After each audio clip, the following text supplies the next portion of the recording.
In this month's edition of Beef Monthly, we're going to cover the CattleFax outlook for the beef industry in headline news. We'll do an IBCA NCBA convention wrap-up. In Ask Dr. Ron, we'll be responding to a producer question regarding uterine prolapses. In Timely Production Tips, we'll be talking about management practices we need to consider as we approach the beginning of the grazing season and the upcoming breeding season. And we'll talk about some great producer education programs that are coming up in upcoming programs and events. And now, a word from our good friends at Corteva, who have graciously underwritten this program.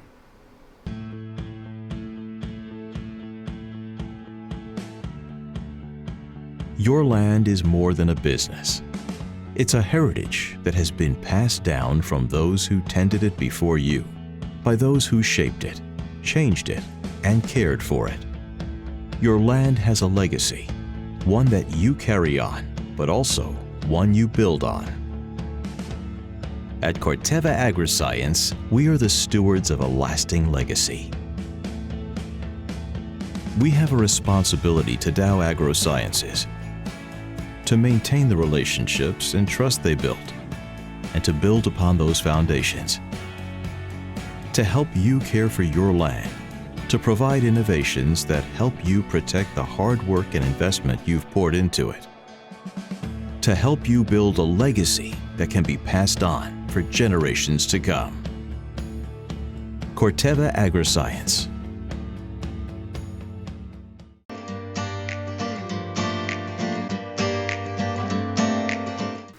The Indiana Beef Cattle Association annual convention was held in Indianapolis on Saturday, January 25th. During the program, they had Jennifer Houston, NCBA president, talk about industry issues, Ben Bartlett talking about animal handling, Jason Lust talking about consumer issues, and Roger Hunsley giving the banquet keynote address. At the awards banquet, the IBCA leadership presented special recognition awards to Ron Manning of Macy and Rick Seahase of Logansport for their years of service to the industry. The 2019 Friend of the Industry Award went to Phil Reed of Fowler, Indiana. Well known among the beef community as a longtime advocate and supporter, Phil serves as the state coordinator for the Beef Quality Assurance Program. The 2019 Young Cattleman of the Year went to Jordan Eggersman of Brownstown. Jordan has worked hard to improve the quality of the herd through embryo transfer and artificial insemination, and is continuously looking for ways to improve daily efficiencies. Tom Farr from Royal Center received the prestigious Outstanding Cattleman of the Year award. Tom is a member of 8 national beef cattle associations, the Indiana Pork Board, a 4-H leader for 40 years, and a 2018 inductee into the Indiana Livestock Breeders Hall of Fame. The most esteemed and coveted award, the Robert C. Peterson Lifetime Achievement Award, went to Jim Gallooly of Washington, Indiana. Jim was one of the founders of the IBCA when it was formed in 1973 through a merger of the Indiana Cattlemen's Association and the Indiana Livestock Feeders Association. Jim also served as one of the co-chairs of the very first Hoosier Beef Congress in 1987. We congratulate all of the award recipients and are proud to honor them for their work and commitment to the Indiana beef industry.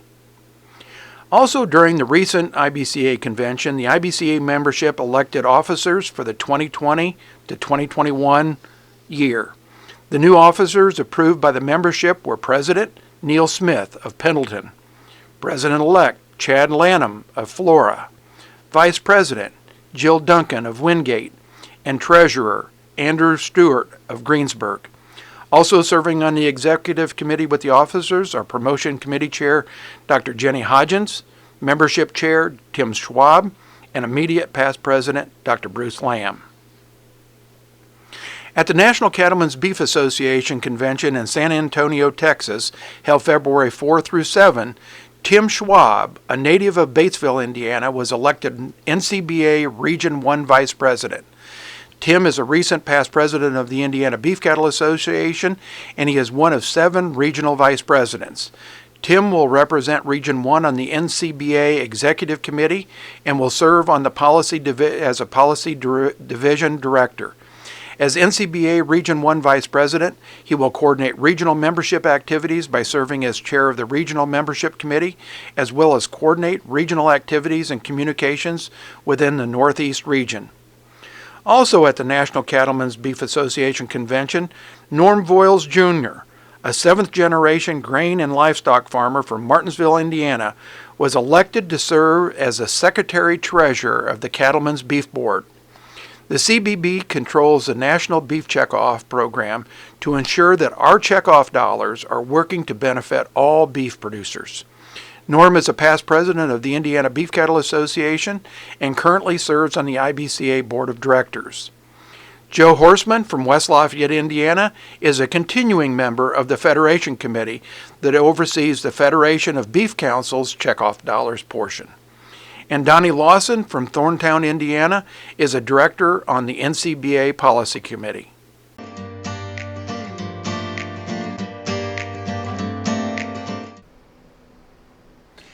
At the NCBA convention in San Antonio, Texas, CattleFax Vice President of Industry Relations, Kevin Good, said that trade will play a significant role in beef and cattle markets in 2020. He said expectations are that higher protein production from beef, pork, and poultry will be offset by strong demand and increased exports. During the year ahead, U.S. beef production will be record large, reaching 27.7 billion pounds. However, Good projected increases in beef exports and decreases in beef imports will result in per capita beef supplies of 58.4 pounds per person, an average increase of only about 0.4 pounds over last year.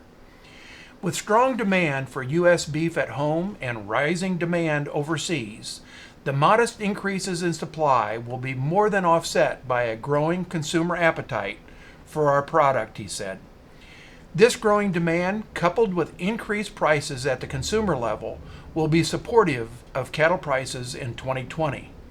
CattleFax projects fed steer prices to average $1.20 a pound, an increase of about 3 cents per pound over the previous year. Calf prices are also expected to move higher, with 550-pound steers averaging $1.70 a pound, up over 6 cents a pound over 2019.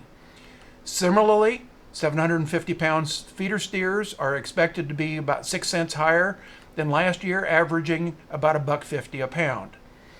Although the market outlook appears to be positive for 2020, CattleFax CEO Randy Block pointed out during his presentation that the U.S. beef industry needs to be vigilant and maintain a competitive posture. Block also said there is strong demand for our product, but that's the result of our business paying attention to market signals, and we've been producing a consistent, high-quality product that has gained a greater piece of the overall retail dollar. We need to protect that.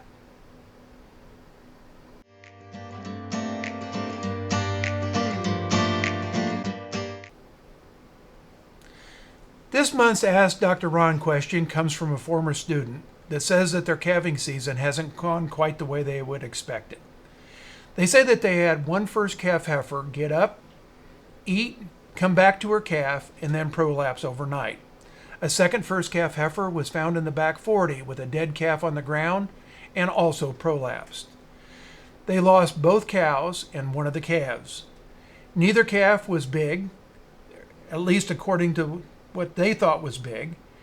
And since these heifers were calving at about 22 to 23 months of age, the question was, could it be that these first calf heifers didn't know when to stop straining? Now, to provide just a little bit more additional information on this story, last year they had bought a heifer from a guy, okay, and that heifer prolapsed. They decided to buy 3 more this year, okay, from that same individual, and 2 of the 3 have subsequently prolapsed. So the second question was, could this be a genetic thing? So to answer this question, we need to start with the fact that there are 2 distinct types of prolapses in cows that occur near the time of calving: vaginal prolapses and uterine prolapses. While both types require medical attention and correction, timing of occurrence, cause, and prognosis differ. So we're going to spend our time talking about the uterine prolapse, which is associated with this particular producer question. A uterine prolapse is usually seen immediately following or within a few hours of calving. The uterine prolapse is large, long, deep red in color, and the uterus is usually hanging down to the hocks when the cow is standing. A uterine prolapse is considered a medical emergency, and it can be life-threatening. If the affected cow is not treated quickly, she could go into shock or die from blood loss. You need to contact your veterinarian for assistance with this procedure immediately. Although uterine prolapses are not heritable, cows that have experienced a prolapse uterus have a higher probability of prolapse again during their lifetime because it weakens the ligaments and muscles surrounding the uterus. If the uterine prolapse is repaired properly, the cow may maintain a normal reproductive existence. However, a secondary infection of the replaced uterus may make the cow slow to rebreed or unable to breed back at all. Factors that predispose a cow to uterine prolapse included calving difficulty that causes excessive straining, which is probably the case in the situation in this particular case. Sometimes it can be because of excessive traction applied to correct a dystocia, retained placentas, uterine autonomy, hypocalcemia, lack of exercise, and cows in poor body condition have all been incriminated in this situation. When providing traction to deliver a calf, apply steady pressure and pull during contractions. Pulling a calf too quickly can cause a vacuum that will drag the uterus out. Once the calf is delivered, get the cow up as soon as possible with a knee bump behind the shoulder. When a cow is standing, gravity helps to hold the uterus in place.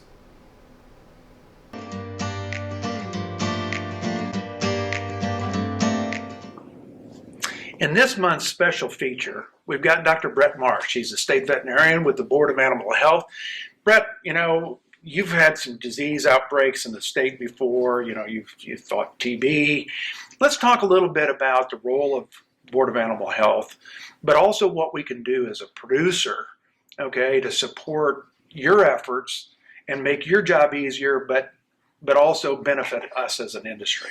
Well, one of the great things that the industry has done is premises registration.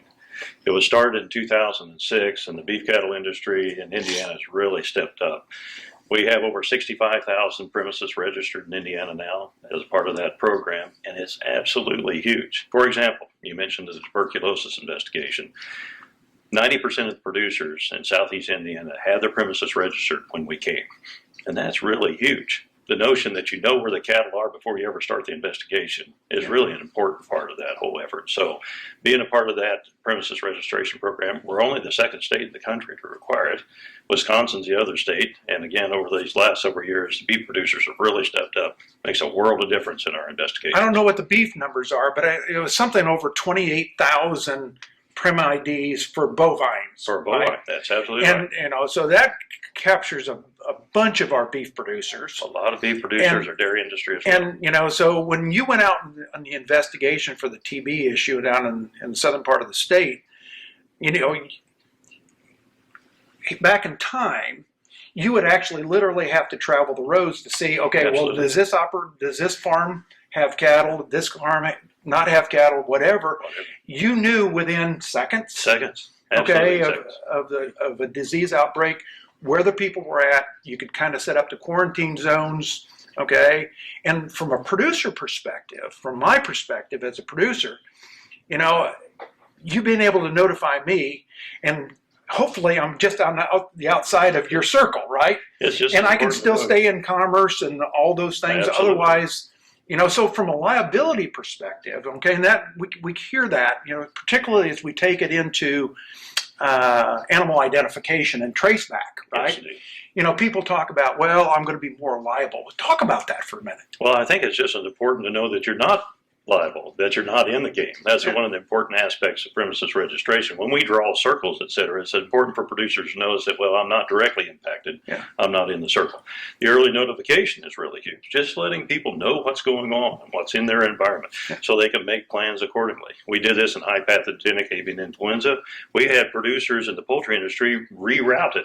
They didn't go through that area, just on truck routes and feed and technical service people, et cetera. So it's really a huge tool, and I really appreciate the industry stepping up to do that. We've had great support from the industry. The veterinary community extension's been a big part of that. Exhibition cattle are part of that, and so with the thousands of premises that are registered, it really helps us when we get into a disease. Well, and the other part of this is that, as cattle move across state lines, okay, breeding stock, whatever, I think you mentioned a really high percentage of the cattle are now done electronically instead of by paper. We've tied together the premises registration, the 840 electronic identification, and then the veterinary community can use that information to prepare electronic documentation to move cattle interstate. So in Indiana, when we closed out our 2019 figures, 93% of the cattle and swine that left Indiana last year were on electronic documents. I mean, it's an all-time record. We used to deal with boxes and boxes of paper, and now it's electronic. It loads directly into our computer database, and back to traceability. It just makes a world of difference. So it's a great, great tool. It's come together. As a matter of fact, the USDA just announced this week they're going to offer free tags. So we're in the process of figuring out how to make sure that's equitably and done. So these are the 840 tags? These are 840 tags, so there are more of them coming. We've distributed over 2 million of them in Indiana, and so it's really been a great tool. People have picked that up. Utilizing that identification on these operations is a big part of our traceability. And as quickly as these disease agents move, we need to know quickly. So USDA tests us. They'll give us a tag number. It's not associated with the Marsh farm or the Eliminator farm. It's just a tag. And they say, okay, we're going to start the clock and let's see how long it takes you to find it. So they'll give us an 840 number. And our numbers last year are under 6 minutes. The national average is over 20 hours. And so the ability of all our partners coming together has just advanced our traceability considerably. Well, Brett, you've been a big part of the leadership of making all of this happen. Talk me just for a minute about, as we kind of wrap this up, talk a little bit about preparedness, okay? We talk about foot and mouth disease as a potential. We talk about African swine fever coming in potentially. How are we prepared to handle something like that? Well, the things we've just been talking about are great, great tools towards that end. And in addition to that, we're working closely with the swine industry on African swine fever. And I know this is a beef segment, but it's a protein source. It's all part of that market out there. Big impact globally, and we're trying desperately to keep it out of the country, working closely with the swine industry. A lot of meetings across our state are taking place right now. So we appreciate everyone stepping up and being part of that. An overall goal to protect and preserve our agricultural assets.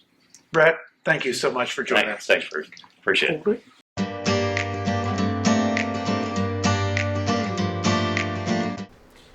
In this month's management tips, start thinking about controlling lice. Please use a product that's designed for lice control as opposed to using only a partial dose of an anthelmintic that would be used for treating internal parasites. This can lead to resistance for your internal parasite control later in the season. The second issue is calf processing. Make sure that you've got all your supplies, vaccines, antibiotics, and calving equipment prepared and ready to go.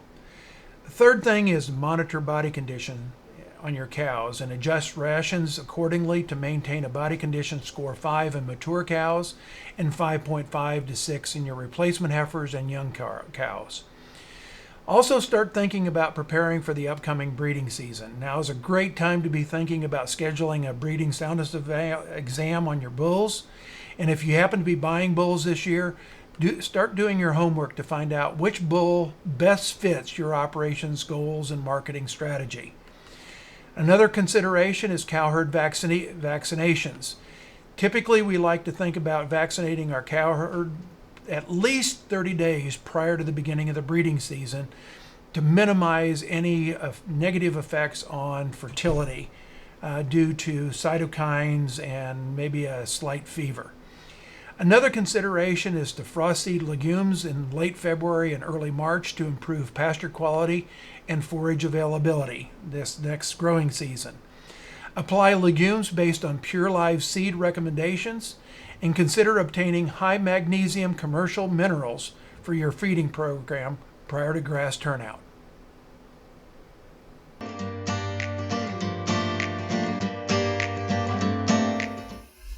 In this special segment, I've asked Dr. Nick Minton to join us. Okay, Nick is a beef systems specialist for Purdue University and also the coordinator of our bull test station. Nick, let's talk a little bit about the bull test, okay? You know, some of our producers, have bought bulls there on a routine basis. We probably still have some producers that maybe don't understand quite what's going on at the bull test station. So let's talk a little bit about what's the value to a producer buying bulls to come to, the Indiana Beef Evaluation Program's bull test sale. Sure. So what the bull test station is really designed is to identify cattle, both from small and large herds in the state of Indiana as well as some neighboring states, to identify the genetic merit of their herd. And so we have 2 tests a year, one during the summer and then one during the winter. And what that allows these producers to do is to compare their bulls to a larger contemporary group. And so in addition to performance and assessing these bulls on growth performance, we have them scanned for carcass merit using ultrasound, and then evaluate them for disposition as well as structural soundness on feet and legs, and then run them through a pretty strict breeding soundness exam as well. And so the bulls that are sold through the Indiana Beef Evaluation Program receive a freeze brand, and that brand is meant to identify integrity, both from genetics and performance, and that those bulls have been tested in a very strict manner, and that they, in terms of trying to eliminate problems, and so that it's a reliable product that's going to add genetic merit to your herd. And so our commercial cow-calf producers could go to the bull test station, buy a bull that meets their breeding objectives in terms of what traits, what economically important traits might be important to them. In other words, maybe I need to increase my carcass value, sure, okay, or maybe I need to lighten up my birth weights, or maybe I need to add more milk to my cows, or whatever. We can probably find a bull in a bull test station sale, all right, that kind of meets my criteria for my herd, and genetically improve it, all right, and have some confidence whenever I take that bull home that, structurally he'll stay sound, okay, and obviously it's not 100%, right? Right. But I think your structural soundness committee and the reproductive soundness committees, do an awful good job of making sure that the bulls are right, all right, and looking into the future that they will stay correct. Right. Doing the best job that we can up to that point. And yeah, you're exactly right. The bulls that come through the test station can meet several selection criteria, performance, carcass merit. Whether you're retaining ownership or selling freezer beef, where folks you're receiving an economic incentive to have quality beef. Sure. We can. There's bulls there that meet calving use criteria. Bulls that can add performance in both yearling or weaning weight, yearling weight, and carcass. And carcass. Yep. Exactly. Yep. So you've got a sale coming up here in not too long. Yeah. We're halfway. Just this past week, we're halfway through the current winter test, and so we have about around 60 days left, and then the sale will be April 16th. The sale will start at 6 p.m. and it is held at the Springville Feeder Auction in Springville, Indiana.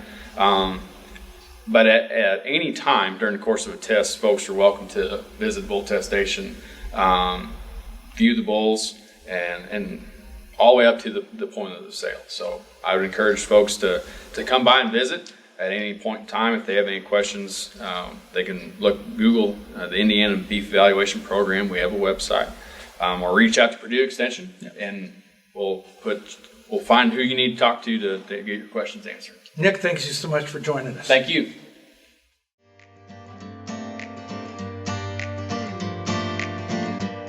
In upcoming programs and events, the Indiana Forage Council annual meeting and seminar is February 27th. That date's coming right up.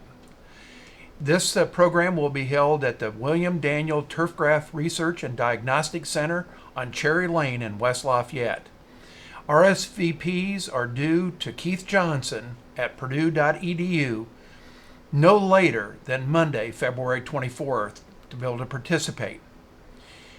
And you need to probably tell Keith that of any dietary restrictions. The annual meeting starts at 4:30. The meal and fellowship starts at 6, and the seminar starts at 7. Speakers are Rodney Hufford from Clinton County, who is going to talk about their intensive grazing rotation and incorporating annual and perennial forages that allow them to graze much longer into the winter and feed less hay. Dean Gangwer is also in the seminar from Carroll County. He's an Indiana master cattleman, and he will talk about their grain, cattle, freezer beef, hay, and grazing operations. Shelby Guess, a PhD graduate student in the Purdue University Department of Agronomy and recipient of the first place in the Emerging Science Competition at the 2020 American Forage and Grassland Conference, will discuss her research about an experimental brown midrib sorghum sedan that does not produce prussic acid. In other events, the IBCA scholarship is now available and online. The application deadline is March 31st. A total of $6,000 will be awarded, and applicants must be a current resident of Indiana. The family must be an IBCA member. The student must be good standing as a high school senior or as a college student, and the application is due again at the end of March, and it includes 4 essay questions. Winners will be announced by June 30th. Something you might want to put on your calendar for this summer is the Indiana Grazing Schools, where attendees will learn about soil fertility, water systems, fence systems, plant identification, grazing systems, animal health, and much more. The dates and locations of the program are June 5 and 6 in southern Indiana at Depauw, Indiana. June 12 and 13 in central Indiana at Rossville, Indiana. Another program worth putting on your calendar and attending is the Regional Stewardship and Stockmanship Program that will be hosted on September 11th and 12th in Danville, Indiana.